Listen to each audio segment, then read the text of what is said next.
காலையில இருந்து தலையெல்லாம் இப்படி வலிச்சிட்டு கிடக்குதே. என்ன செய்ய யாது பண்ணான்ட்டு ஒன்றும் புரிய மாட்டேங்குது. கொஞ்சமா தலைவலி விட்டாலாச்சு பக்கத்துல இருக்க ஹாஸ்பிட்டல்ல போய் என்ன ஏதுன்ட்டு காட்டலாம். எஞ்சி நடக்க கூட முடியாத அளவுக்குல இருக்கு. என்ன செய்யறதுன்னு ஒன்றும் புரிய மாட்டேங்குதே. இவர் வேற ஆஃபீஸ் போனவர் லேட்டாலாம் வருவாரு. அவர் வந்தாலாச்சு ஏதாவது ஹாஸ்பிட்டல்ல போய் காட்டிட்டாவது வரலாம். 2 பிள்ளைங்கள பெத்தும் 2ம் அது பேசாம இருக்குதுங்க. அம்மா என்ன செஞ்சா வச்சான்ட்டு ஒரு ஃபோன் கூட பண்ணி கேட்கறது கிடையாது. அந்த அளவுக்குலாம் பிஸி ஆயிட்டுங்க. 2ஐயும் ஒரே வீட்டில் தான் கொடுத்துருக்கேன். அதுக்கு மீறியும் இப்படி இருந்தோம்னா வேற எங்கேயாச்சும் கொடுத்துருந்தா எப்படி இருக்குங்களோ யாரு கண்டா. ஒருத்தியாவது கொஞ்ச நாளைக்கு இங்க வந்து இருக்கலாம்ல. அதெல்லாம் அவளுக்கு தோணவா செய்யுது. ஃபோன் பண்ணி 2 நாளைக்கு வான்ட்டு சொன்னா கூட வரமாட்டேங்காள்வ. அங்க இருக்க போற எங்களுக்கு வேலை இருக்குன்ட்டு. அப்படி என்ன வேலை இருக்க போதோ தெரியல. 1க்கு 4 பேர் அங்க இருக்காள்வ. யாராச்சும் வேலையை பார்த்து தானே இருப்பாங்க. இந்த பூமாரியாச்சும் இங்க வந்து கொஞ்ச நாளைக்கு இருக்கலாம்ல. இவளோட சொல்லி என்ன செய்ய, எல்லாம் நம்ம நேரம். இன்னைக்கு என் மைண்ட் ஒரு ரிலாக்ஸ்டாவே இல்ல. எந்த வேலையுமே பாக்குறதுக்கே முடிய மாட்டேங்குது. எதையாவது எடுத்தாலே அப்படி போய் உட்காரணும் போல இருக்கு. என்னன்னு தெரியலையே. இனிமேதான் நான் சமையலே பண்ணலாம். இப்பவே இப்படி இருந்தா எப்படி? யாராச்சும் வந்து ஹெல்ப் பண்ணா கூட நல்லா இருக்கும். இதுங்கெல்லாம் எங்க இருக்குதுங்கன்னே தெரிய மாட்டேங்குது. சமையலுன்ட்டு சொன்னாலே அது தெரிச்சு விழுந்து அங்கங்க ஓடுதுங்க. ஏன் தான் இப்படி இருக்காங்களோ தெரியல. இட்லி மட்டும் வைப்போம். ஏதாவது சாம்பார் ஏதாவது வைக்கிறதுக்கு யாராச்சும் வர்றாங்களான்னு பார்ப்போம். எனக்கு சாம்பார் வைக்கிற மூடெல்லாம் இல்லை. பூமாரி சாப்பாடு செஞ்சிட்டியா? அனு, நான் இட்லி மட்டும் வச்சிருக்கேன். சாம்பார் மட்டும் வச்சிடுறியா? எனக்கு கொஞ்சம் ஒரு மாதிரியா இருக்கு. மைண்டே சரியில்லை. ஏன் என்னாச்சு பூமாரி திடீர்னு? தெரியல அனு, என்னமோ ஒரு மாதிரியா இருக்க மாதிரியே இருக்கு. சாப்பாடு செய்யணும் அப்படிங்கிற எண்ணமே வரமாட்டேங்க இன்னைக்கு. அப்படியா? பாப்பா வேற இப்போ எஞ்சிருவா. சரி ஓகே, நான் சாம்பார் வச்சுக்கிறேன். கொஞ்சம் கட் பண்ணி மட்டும் கொடுக்குறியா? இல்ல அனு, கட் பண்ணி தரதா இருந்தா நானே சாம்பார் வச்சிருவேனே. எனக்கு மைண்டே சுத்தமா சரியில்லை. வேணா ஆனந்தியாச்சும் யாரையாச்சும் கூப்பிட. காவியா எங்க இருக்கான்னு தெரியலையே. இந்த ஆனந்தியை கூப்பிட்டாலும் பிரயோஜனம் இல்லை. அவ இஷ்டத்துக்கு தான் நறுக்குவா காய்கறிலாம். காவியா, என்னாச்சு பூமாரி? ஏதாவது பிரச்சனையா? பிரச்சனைலாம் ஒன்றும் இல்லையா அனு. அப்புறம் என்ன, உன் ஃப்ரெண்டோட வெளியே போனதுக்கு மாமா ஏதாவது திட்டினாங்களோ? அதுக்காண்டி இப்படி இருக்கியா? சாச்சா, அவரெல்லாம் என்ன ஒண்ணுமே சொல்லலையா? அவருக்கு எம்எல்ஏ நம்பிக்கை அதிகம். அவர் எதுக்கு என்ன ஏதாவது சொல்ல போறாரு? என்ன ரொம்ப ஓவரா பேசுறா? நம்பிக்கை நம்பிக்கை. என்னதான் இருந்தாலும் நீ போனது தப்பு தான்.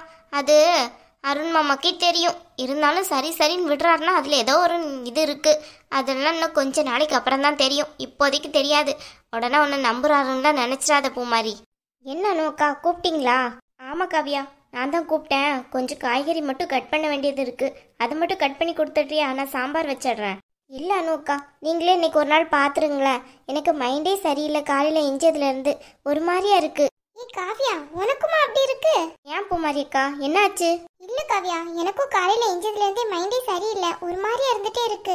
உனக்கும் அப்படி இருக்குன்னா ஆச்சரியமா இருக்கு எனக்கு. அப்படியே சொல்ற? தெரியல, நேத்தெல்லாம் நல்லா தானே இருந்தேன்.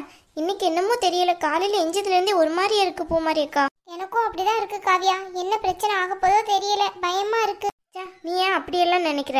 அதெல்லாம் ஒன்றும் ஆகாது. இல்ல, எனக்கு மட்டும் அப்படி இருக்குன்ட்டு பார்த்தேன். உனக்கு வேற அப்படி இருக்குன்னு சொல்றியா? அதான் கொஞ்சம் லைட்டா பயமா இருக்கு. அதெல்லாம் ஒன்றும் ஆகாது சரியா? தேவையில்லாம குழப்பாத. 2 பேரும் ஆளாளுக்கு இப்படி சொன்னீங்கன்னா எப்படி? 2 பேருக்கும் சமையல் பண்றதுல கடுப்பா இருக்குன்னு சொல்லுங்க. நான் வேணா ஒத்துக்கிடுறேன். சமையலே பண்ண வேணா, போய் தூங்குங்கன்ட்டு. அதுக்காண்டி தேவையில்லாம அதை இதை சொல்லாதீங்க. தலை வலிக்குது அப்படி இப்படின்னுட்டு. ஏனு, ஒரு நாளாச்சும் நான் காலையில சமையல் பண்ணாம தூங்கி நீ பாத்திருக்கியா? இல்ல நான் உன்கிட்ட ஏதாவது சொல்லி நீ பாத்திருக்கியா? உண்மையிலே எனக்கு முடியலானோ. எனக்கு ஏதோ ஒரு மாதிரியா இருக்கு. அதுக்கு தான் நான் சொல்லிட்டு இருக்கேன். இல்லைன்னா நான் உங்க யாரையுமே எதுவுமே சொல்லவே மாட்டேன். நானே சமையல் பண்ணிட்டு போயிடுவேன். அப்படியா? ஒன்றும் நம்ப முடியலையே. நீங்க 2 பேரும் சேர்ந்து சொல்றத பார்த்தா எனக்கு என்னமோ டிராமா மாதிரி தான் தெரியுது. இதை நம்புற அளவுக்கு நான் ஒன்றும் முட்டாள் கிடையாது. நானும் கொஞ்சம் நெஞ்சம் படிச்சு தான் இருக்கேன் சரியா? ஏன் அனோக்கா, இப்போ என்ன உங்களுக்கு வெஜிடபிள்ஸ் ஏதாவது கட் பண்ணி தரணும் அவ்வளோதானே? எடுத்து கொடுங்க, நானே கட் பண்ணி தந்துட்டு போறேன். வேண்டாமா? அதுக்கப்புறம் எனக்கே மனசு கஷ்டமா இருக்கு. நான் இந்த மாதிரி வேலை பார்த்தேன் அப்படின்னுட்டு 100 தடவை சொல்லி காட்டிடுவீங்க. வேண்டவே வேண்டாம், நானே பார்த்துக்கிடுறேன். நீங்க கிளம்புங்க, காத்து வரட்டும். யானு, கொஞ்சம் கூட உனக்கு மனசாட்சி இல்லையா? எத்தனை நாள் நான் உனக்கு சமைச்சு போட்டிருப்பேன். இப்படி பேசுற ஒரு நாள் சமையலுக்கு?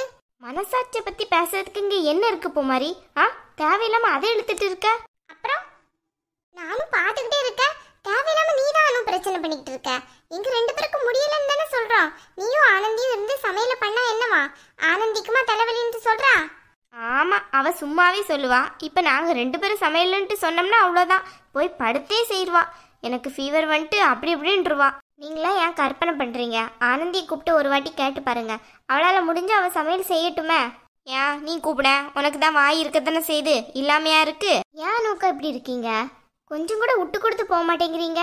இந்த பிடிவாத குணத்தை தீக்கிட்டு போய் என்ன பண்ண போறீங்க? அதான் தெரிஞ்ச விஷயம் தானே, அனுனே பிடிவாதக்காரி தான். இதுல என்னத்த நீ வேற தனியா சொல்லிட்டு இருக்க?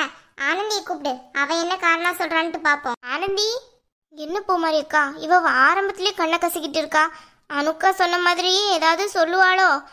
இருக்கும். இவ ஏற்கனவே சமையல்ல கிங்கு, இதுல வேற கண்டிப்பா ஏதாவது சொல்லுவான்னு நினைக்க. இந்த அனுக்கா சும்மாவே நம்ம சொல்றத நம்பாது, இதுல இவ வேற துணைக்கு வேற நிப்பா பாரு. அட்ரா சக்க, அதான் அழுதுகிட்டே வந்து நிக்காள. இனிமே இவ எங்க சமையல் பண்ண போறா? தயவு செஞ்சு நீங்க 3 பேரும் வெளியே போயிருங்க, நானே பாத்து கட்டுறேன். பூமாரி அக்கா. என்ன ஆச்சு ஆனந்தி? ஏன் ஆனந்தி, ஏதாவது சமையல் பண்றதுக்கு ஏதாவது காரணத்தை தூக்கிட்டு வருவியா என்ன?